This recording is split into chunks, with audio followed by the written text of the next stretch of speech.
បាទមួយ account ធានាសុវត្ថិភាពមួយជីវិត account level 73មេដៃ20000បាទ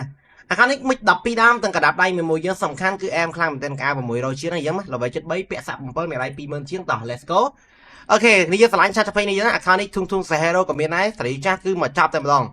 អូខេកុំបាច់ខាប់ពេលវីដេអូយើងមកមើលជាមួយនឹងកំភ្លើងទាំងអស់គ្នាបាទ form នេះគឺ16ដើម AK គឺ17ដើម Ska វាគឺមានចំនួន15ដើម Crosa វាគឺ5 Lucky មួយក៏មានដែរ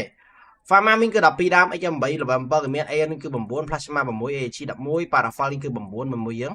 តើ M14 គឺ11ដើម SK 8 SVD 5 Vocal គឺ8 AC88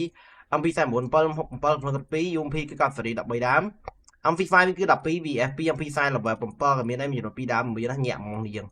ឆ្លាញ់ឆាតទៅវិញខ្ញុំអាពេលកាល level 3ក៏មាន Thompson level 7ក៏មានដែរមួយយើងណាចឹងនេះឆ្លាញ់ឆាតទៅវិញមួយស្រាប់6គ្រាប់11ដើម Spa 11 Snap 2គ្រាប់នេះគឺ9ដើមតោះចឹងមួយយើងអានេះវា account នោះគឺឆាត20មកមួយយើងហើយទៅការជី share ម្នាក់មួយផងនេះណាបាទអែមែនតើញាក់សាច់កប់សេរីកដាដៃវិញគឺ9គ្រាប់បាយគឺ84តក61បាទ M79 មានចំនួន3យើងកន្លែងមកមើលកាក៏សមមួយយើងកាគឺកប់សេរី360បាទជាតែម្ដងម៉ាស់អីអែមែនតើបាទមានចំនួន370មួយណាមកភ័ក្របងប្អូនយូរអ្វីទាំងអស់គ្នាឆ្លាញ់ឆាតជុំពេកបានទាំងអស់គ្នាយើងម៉ាស់239ក្បាលគោក៏មានម៉ាស់ភ្លើងក៏មានដែរដូចគេនិយាយថាចេះ Vento B season បាទអាវសៅគឺញាក់សាច់មួយណាបើកាស្រីវិញគឺអស់ទាស់តែម្ដងជាមួយនឹង account នេះអាចាស់ស្រីថ្មី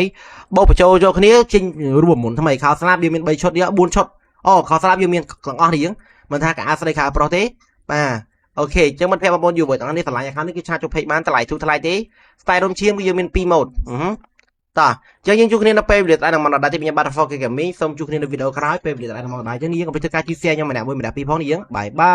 យ